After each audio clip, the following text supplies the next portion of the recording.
ازاي اتعرف على حد جديد؟ سؤال احنا في اوقات كتيره بنساله نفسنا لما انا ببقى داخل مكان جديد. دخلت مدرسه، دخلت جامعه جديد، رحت نادي، عندي قرايبي، عندي ناس انا عايز اتعرف عليهم، بس قرايبي مثلا بعيد شويه وعايز اتعرف عليهم. السؤال ده بيجي واحد مش عارف حله ايه او جوابه ايه. يعني انا المفروض اتعرف على حد ازاي؟ اقول له السلام عليكم، ازيك، انا عايز اتعرف عليك، ولا الناس بتعمل ايه؟ عايز اقول لك على حاجه، ان انت مش لوحدك في الموضوع ده او انت مش لوحدك في الموضوع ده. كلنا بنبقى عايزين ناس في حياتنا تضيف لنا وتزود لنا بهجه في حياتنا، سعاده في حياتنا، وتقدر تبقى معانا في وقت ان احنا نبقى في شده في اي مشكله. فبتلاقي نفسك الاحتياجات دي اللي الواحد محتاجها عايز لها حد يساعده فيها او حد يفيده فيها. لو جينا نقول ايه، هو انا فين؟ هو انا في مدرسه؟ هو انا بعرف اتعرف على اصحابي؟ يعني انا شفت حد مثلا، واحد صاحبي قبل كده، هو انا اتعرفت عليه ازاي؟ كان ايه اللي جمعنا ببعض او خلانا ان احنا نتعرف على بعض؟ هتلاقي دايما حاجه مهمه ليكي او ليه، ان الناس بتتجمع على الاهداف الاول. يعني لو انا في مكان مثلا، انا رايح مدرسه او انا رايح جامعه، احنا كلنا رايحين ندرس. لو احنا رايحين الشغل، احنا كلنا رايحين نشتغل.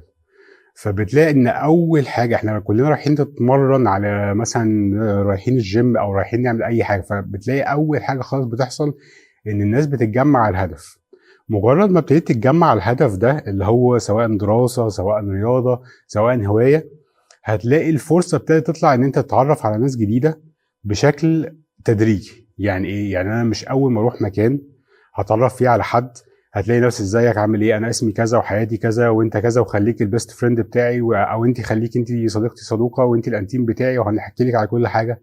لا، هي الموضوع بيبدا شويه شويه بالتدريج، ان انا اول مره بشوف ناس ويبقوا شكلهم بالنسبه لي غريب، وبعد كده تاني مره بشوف ناس ببتدي افتح معاهم كلام، لان هم مبقوش غرب. انا كل مره هاجي على الدراسه، على الرياضه، على اي حاجه، وهلاقي نفسي ايه، ابتديت اتعرف عليهم واعرف ده اسمه كذا، دي اسمها كذا، ده انت ساكن في الحته اللي كذا، انت ساكنه فين، انت بتعملي ايه. ومره في مره في مره بتلاقي ده حد شبهي وده حد مش شبهي. ده حد اقدر اتكلم معاه في مواضيع معينه، على الكورس، على الرياضه، على المدرسه، او على الدروس او اي حاجه، وده لا، ده مش مناسب قوي.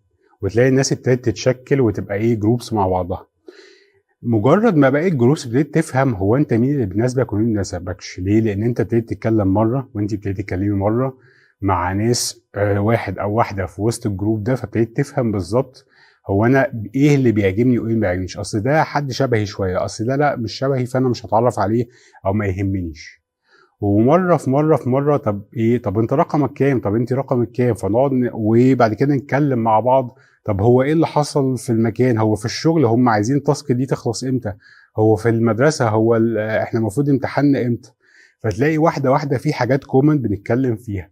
ومع الوقت حته اللي هو ايه، خلاص ده انا بس ما بقاش الموضوع الاساسي اللي احنا بنتكلم فيه هو، او اللي احنا جايين عشان اللي هو الدراسه او الجامعه او الرياضه هو الاساس. لا، الموضوع اتفرع للحياه الاجتماعيه بقى، اللي هو انا ليا اصحابي تانيين، انا ماليش، انا بحب كذا انت بتحب كذا، او العكس. ويبتدي يبقى في اكتيفيتيز تانية، ويبقى في خروجات بره الموضوع ده خالص، او بره موضوع الايه، الحاجه اللي احنا اجتمعنا عليها زي مدرسه او جامعه او نادي او اي حاجه تانية. لو عايز تبني حياه اجتماعيه كواحد او واحده في مكان، بص الاول ايه اللي شبهك مع في الناس التانية. لو انت شفت ايه اللي عكسك، هتتفصل عن الناس او هتتفصل عليهم وتبقى شايف انت ايه، الناس دي غريبه عليا.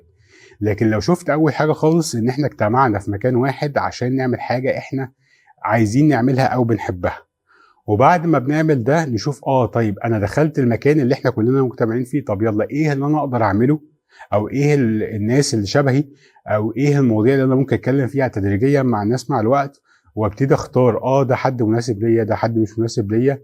وفي واحده في واحده في واحده يبقى عندك صحاب كتير، او يبقى عندك صحاب كتيره في اي مكان انت بتروحيه بشكل دوري.